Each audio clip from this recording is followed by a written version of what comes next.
डॉक्टरांवरील हल्ले, रुग्णालयात रुग्ण दगावला किंवा उपचारात चूक झाली असं नातेवाईकांचा आरोप असेल किंवा दुसऱ्या डॉक्टरांचं असं मत असेल की उपचारामध्ये चूक झाली, अशा प्रकरणांमध्ये नातेवाईक डॉक्टरांवर हल्ला करतात, मालमत्तेचं नुकसान करतात किंवा डॉक्टरांना धमकवणे किंवा त्रास देणे अशा कृती करतात. बऱ्याचदा ही तज्ज्ञ, प्रतिष्ठित व वैद्यकीय परवानाधारक डॉक्टर असतात.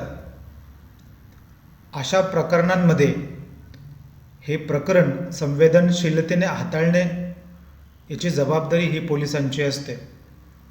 आपला प्रिय व्यक्ती दगावल्याने नातेवाईक अत्यंत दुःखी असतात आणि रागात ते डॉक्टरांवर किंवा कर्मचाऱ्यांवर हल्ला किंवा मालमत्तेचे नुकसान करतात. आता अशा प्रकरणांमध्ये फौजदारी प्रक्रिया काय असते हे समजून घेऊ. तर सगळ्यात पहिली महत्त्वाची गोष्ट असते की हॉस्पिटलमध्ये रुग्णाचा मृत्यू होणे किंवा उपचारात चूक हा फौजदारी गुन्हा नसतो.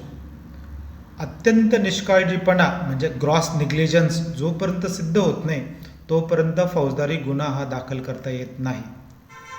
दुसरी महत्त्वाची गोष्ट की अत्यंत निष्काळजीपणा आहे किंवा नाही या संदर्भात स्वतंत्र वैद्यकीय तज्ज्ञांचा अहवालानंतरच गुन्हा दाखल होत असतो. अशा प्रकरणांमध्ये सर्वसाधारणपणे डॉक्टरांवर 3 किंवा 4 प्रकारचे दोषारोप लावले जाऊ शकतात.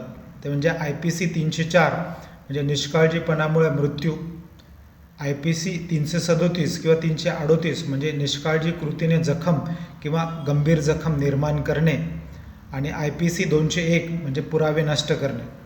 आता इथे देखील पोलिसांची जबाबदारी असते की FIR किंवा चार्जशीट दाखल करण्याआधी सरकारी वैद्यकीय समितीचे मत घेणे आवश्यक असते. अशा या प्रकरणांमध्ये डॉक्टरांना कुठल्या गोष्टीचं संरक्षण मिळतं, तर कायद्यानुसार पहिलं संरक्षण आहे की बऱ्याच अशा प्रकरणांमध्ये माननीय सर्वोच्च न्यायालयाने हा निर्णय दिलेला आहे की अशा प्रकरणांमध्ये वैद्यकीय व्यावसायिकाला अटक करण्याची गरज नसते. त्यानंतर IPC 88, 92 आणि 93 नुसार रुग्णांच्या हितासाठी जर का डॉक्टरांनी सद्भावनेने केलेली जर का कृती असेल तर ती गुन्हा ठरत नाही. त्यानंतर न्यायालयीन प्रक्रियेदरम्यान बॉल अँड टेस्ट ही करावी लागते. म्हणजे समान कौशल्य असलेली विवेकी डॉक्टर जे करेल तेच केले का ते तपासण्याची जबाबदारी ही न्यायालयाची असते. डॉक्टरांनी जर का सर्वसाधारण मार्गदर्शक तत्त्व किंवा स्वीकार्य वैद्यकीय पद्धतीनुसार जर का उपचार केलेले असले तर तो फौजदारी गुन्हा ठरत नाही.